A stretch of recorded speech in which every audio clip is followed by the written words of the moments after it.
You're welcome back.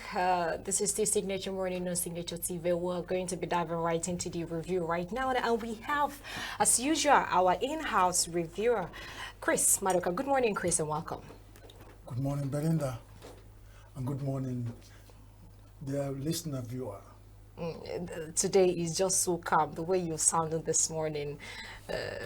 What is behind the mood and atmosphere? There are days you have to come this way. There are days, situations around you will tame you to a great extent. And situations in Nigeria are beginning to tame me. So, the thing is getting into me. So I am trying to assimilate it and take it in. So welcome. All right. Don't force customers to pay for meter replacement. NERC wants this cause. We shouldn't just stop by warning. I think now they are customizing. They've customized the state regulatory, electric regulatory in Enugu. I think 4 other states. And they are collapsing what they call their forum offices, because they used to, National Electric Regulatory Commission, NERC, used to have offices, forum offices in all the states. So in any state now that they have handed power of regulation to the State Regulatory Commission, they will collapse their forum office. And they have a schedule of doing that, which I saw over the days. But I'm saying NERC shouldn't just be warning. There should be some tangible, clear guidelines on how meter should be exchanged. I mean, old meter to new one, and even new buildings, how they should acquire. And I must make everybody know, because I am talking from real experience. Acquiring meter in Nigeria, electricity consumption meter in Nigeria has been a damn process that is filled up with a lot of serious protocols and issues. So the sooner they make the acquisition of meter, exchange of meter, upgrade of meter, and all that easy for the people, the better. And then there should be this, when you're talking about meter, is a property, is not just something you buy after 1 month, you change. So it shouldn't be that, even if people have to pay for it, they will make it the way we are told. It has to be so easy that seamlessly you acquire meter without knowing, because you have to pay for it over time. Since it's not something, it's not a plastic, it's not one of these what they call it, consumer materials that you use. Consumables, yeah. So these are the issues about it. So it's a good, they're just warning. We said go beyond warning and release a guideline that the people should know. And everybody, because the electric distribution companies are exploiting that shady, unclear direction of how meter is acquired and how. So that is what we are saying about that. So it's a good move. Okay, probably you start with warning, then go towards this, what I'm telling you, because from where I'm talking from, to have a new electric meter is almost like going for artificial insemination to have a baby boy. But I think we had one of the EEDC boss here the other time. He explained the reason why they have to, give light. They have to increase the meter. They have to increase proficiency. No, he's talking about tariff. It's different from meter. And again, for you to increase such things, don't you think that there could be some reason behind, trying to replace old meters that are not working? The meters are working. From where I am coming from, that's actually my concern is a lot. Then they know. Even the electric distribution company in Enugu, I'm interfacing with them. A lot of houses in Enugu still have the old meter and it's working. You go with your card to the office, you recharge, you come, slot it, and the value of your recharge go into your meter. When it finishes, you go back. The new meter is what you're calling about for the Gen Z generation that can recharge from any part of the world their electricity consumption and the values without actually going to the office. That's the new meter. And those ones, they've given them the procedure of how to upgrade. That's quite different. We are talking about, even if you want to replace that old one, the type that many people in Enugu are using, and go for the new one. If you want to go for that new one, you go through processes that is difficult. That's what we're saying. You know? And even if you want to build a new house and you want to install new meters in there, you go through processes, they are very expensive and the bureaucratic red tapes that doesn't make it look like this is something you use in Nigeria. And we know that the value of everything in Nigeria has skyrocketed, but the consumers bear the whole blunt of everything. So we should talk about it. You bear the blunt of the tariff, which has been increased. You bear the blunt of buying the meter, which you use to consume light, that they will take the money. We should begin to look at the consumers as human beings too. That's why my comment on that comes. So that's about it. Let's move on.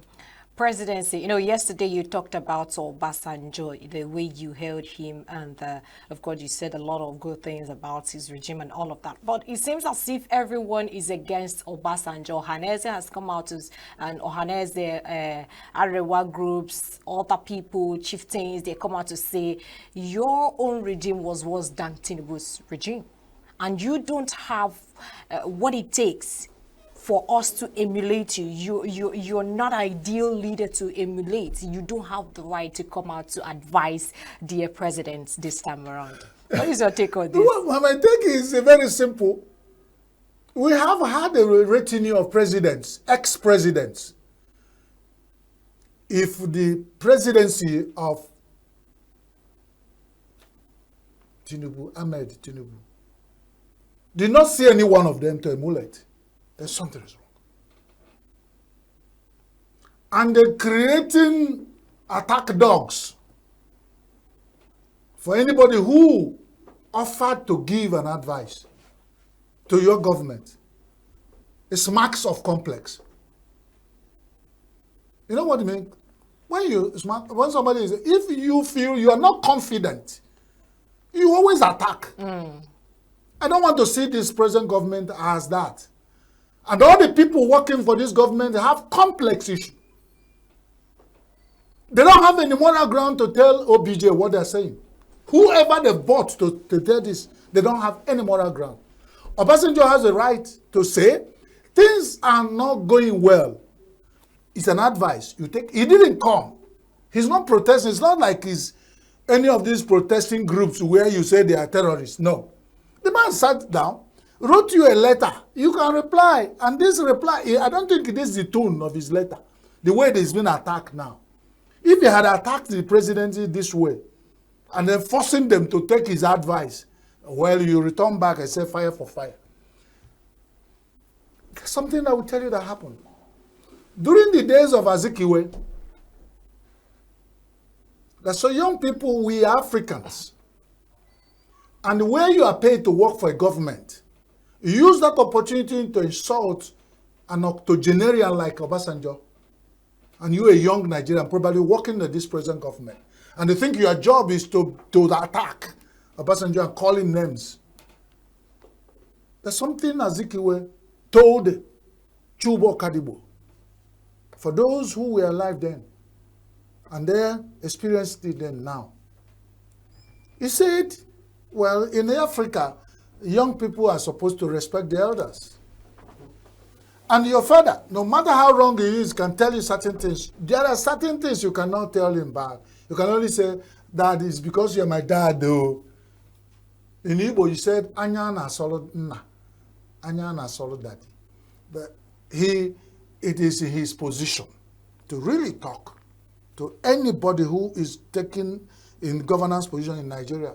And it's an advice. He wrote you a letter. And he's been writing the letter. It seems as if he has an underlining There is no underlining thing when an elder talks.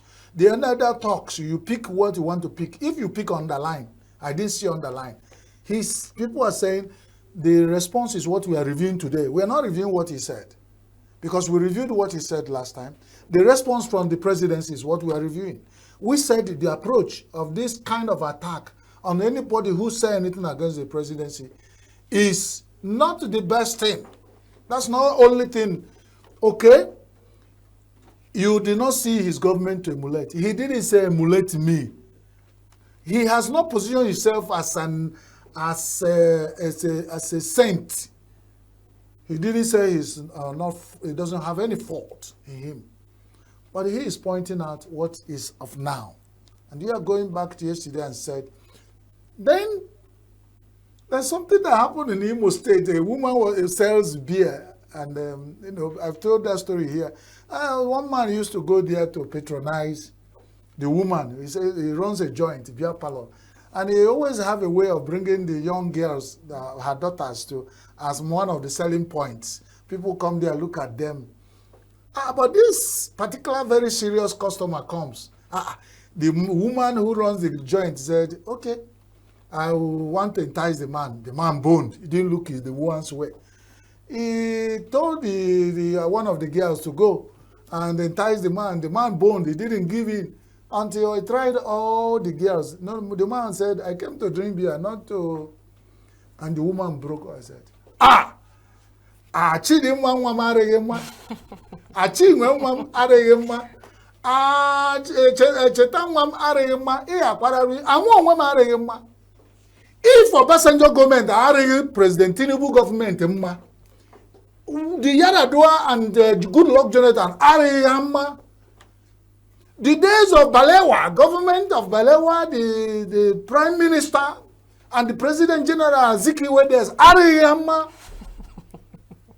If there's no other person that have passed through there, they see to emulate, then something is wrong.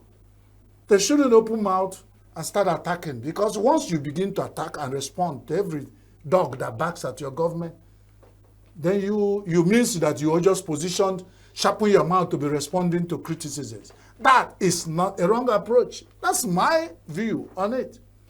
And it appears in all the newspapers. So can we save time? Everybody, presidency, all the newspapers, the attacks of Obasanjo as opposition backs ex-president. No problem. No problem. All the opposition are backing the ex-president. So it's not like everybody is against him. Some are on this side, and that is the beauty of democracy. But let the superior argument win, not by attack and reattack. I think we have a lot to Trump plans to use military for mass deportation. There are so many things that are running around Trump at this time. You don't even know which one is true and which one is false. Because this man has just been president-elect. There are still processes. If he's in Nigeria, his chances of being president is still 50-50. But because in America, he can begin to say certain things. But some of the things he said, and some of the things they plan to say, shows that he's a man that has confidence, that he knows what he's going for. So he's not like he's hiding under anything. There are some interviews he had with this celebrity woman for a long time, and it was played back during the elections days. You find that the man has been consistent with what he wants for America. So whenever you hear anything about Trump now, you better sit back and think about it. But a lot of people are reacting to this and saying, why deporting people? Because all the countries are also, Nigeria contributing to the GDP of US. Nigeria deported people. Even in Nigeria, some states deported people. You can attribute that to insecurity. You want me to tell you that Enugu State, Abia State deported Anambra people. Enugu State deported Anambra people. And there's some states in Lagos, there are times that P2B was fighting, people were deported. There has been something. So let nobody go and talk about, organize yourself. Why are you worried about? If the man wants America for Americans. And I told people that this man is making statement, the Americans can't look at your face and tell you. He's not a corny American man. So he makes you to sit up. If you want to come to America, come with clean hands. Don't come through irregular ways. And there's nobody who is in America with every regular way that is going to be afraid of whatever. So I don't know what the hula barrow, and it doesn't mean that all our people in America are there wrongly. Is it what you're telling me? There are people who have been citizens of America before Trump was born. Do they have any fear? Doesn't America issue you green card and you pass through the proper way of getting green? So what's the fear? If you have stowed to America and you are trying to find a way, they said, because it's better that people are deported than to have xenophobia that we have in South Africa. In Africans, even Africans have been killing themselves, saying that even there are people that come from Nigeria occupying space in South Africa, and many of them were killed. And we leave the lump of wood in our eyes, and we are talking, leave Trump alone, for God's sake. After everything people have done for this man not to get to power, he is back. So everybody should sit up and run around his policies. I am not his advisor, but I don't know. Okay, we're going to go for a quick short break, and when we come back, we'll continue with the review. You stay with us. We are local. We are right now with the wife of the man that was... Why the main market is in chaos. People are... We are national. Those in support of this motion as amended, say aye. Aye. We have taken the vote by default. We are international. Israeli airstrikes. Donald Trump left us the worst unemployment.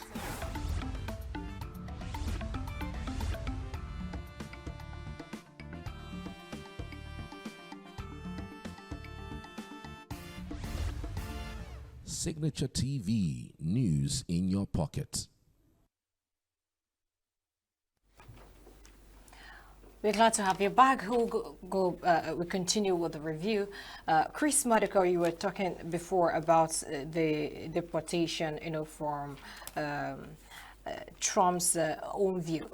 But I think you shed more light. We've talked about it. You know why people are concerned? Because it's a use of army. If they said they use other things, Nigerians wouldn't have made it a headline. Because I know a lot of Nigerians who want to go out. Nigerians want to jackpot, yes. The ones who have jackpot are the ones who are afraid of coming back. You can't be afraid of going when they are deporting. So you are not at risk.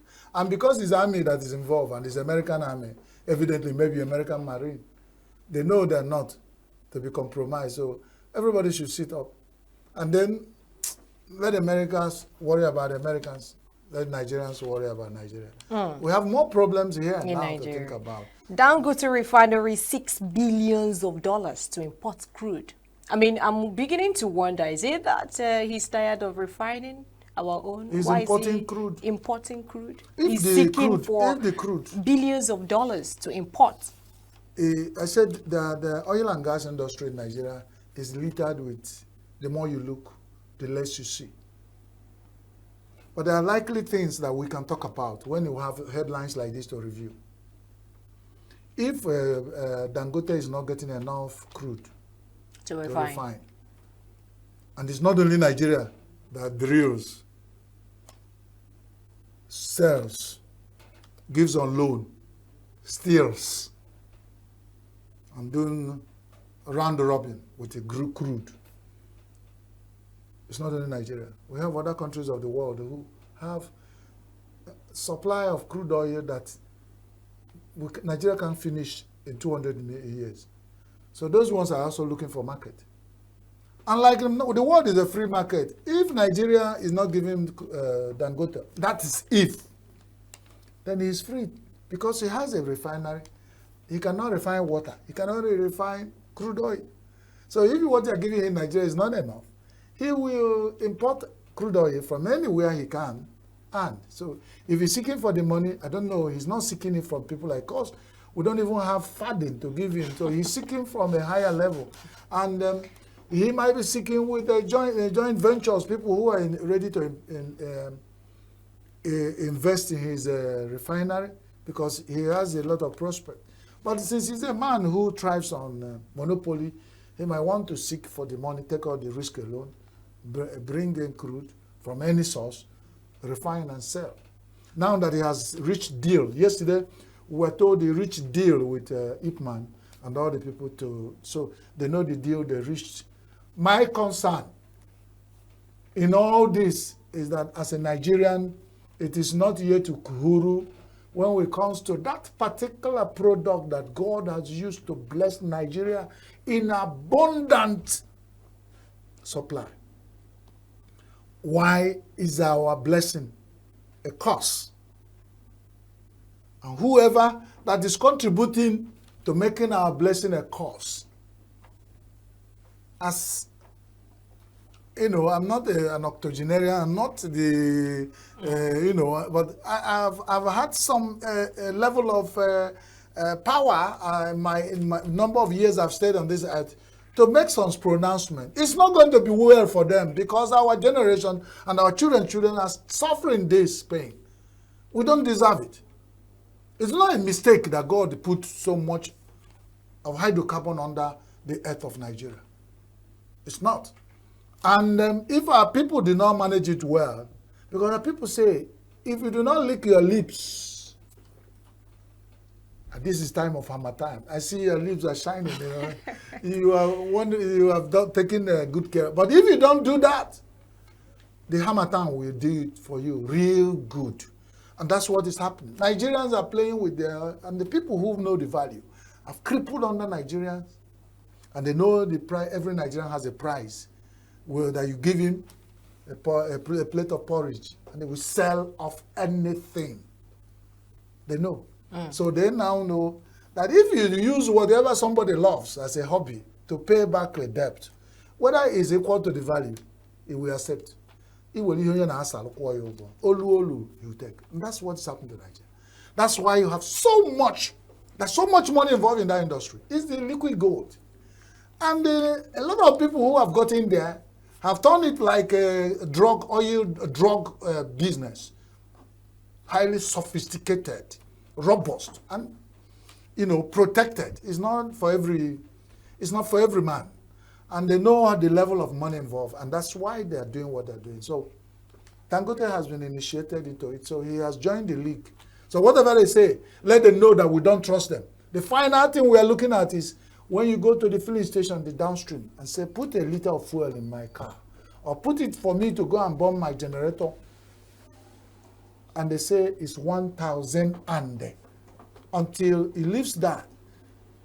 But our fear, why we are interested, is that from early indication, it's still moving up. It's not. There's nothing that they're doing down from all these things they're telling us now. With the amount of money Dangote is seeking to import crude, and whatever Ipman might be doing, and the amount of money they've told us they used to they keep importing, it means what has happened in the recent past and continued in the recent present, and then our problem will have multiplier effect. Only God can save us.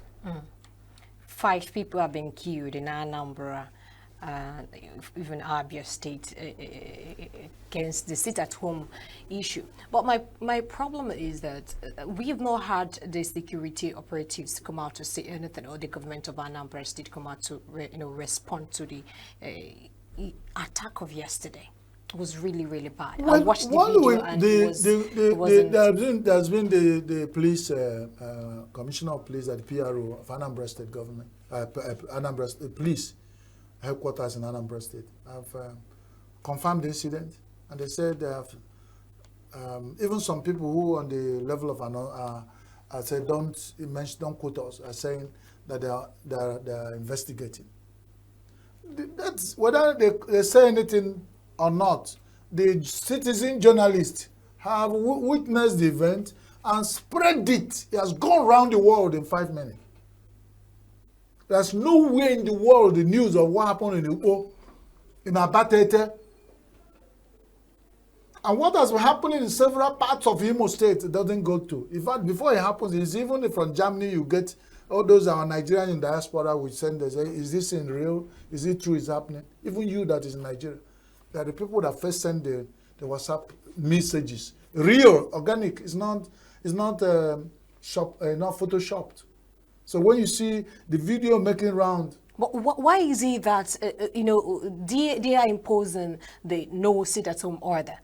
There is no much, security measures put in place. But if it has to do with elections, you have 35,000 policemen, 35 security, deployed to a particular state just for election. But sit at home.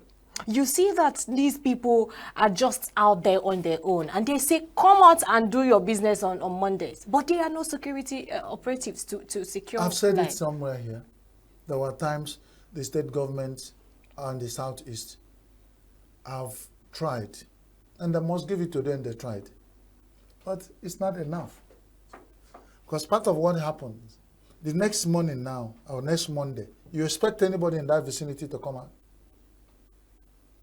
The people have made good their threat, and they've always targeted soft targets to make these clear statements. So the government in Oka are seated in government house that you cannot access 30 meters without barricades, without the police, heavy anti-bomb vehicles, and all the platoons of police. For the governor sitting down in such government house, and all that government house in Southeast, it's easy. In some of them, they are not more in their state capitals. They are ruling, they are just sitting, they have their permanent office in Abuja. And they know. The ones that have stayed back here have cocooned themselves with security, and they make statements. Even when they move around to go to public events, there will be, you see, even how afraid they are, even as governors, even the way they are speaking. So it's very obvious that it's not enough. The Southeast governors, you have tried, but you now see it's not enough to tell people, go out and do your business on Mondays. We need to do more. Whatever you need to do, I don't know. But I think engaging the stakeholders more and then looking for the real solutions. And the real solutions that people say, go back to Abuja. Southeast governors, go back to Abuja.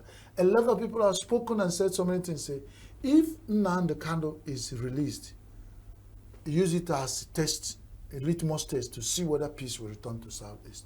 And we are waiting for the presidency. We're waiting for Asewaju, the Jagaban. We're waiting for all the people to look towards that angle and see. Because they say the test of the pudding is in the eating.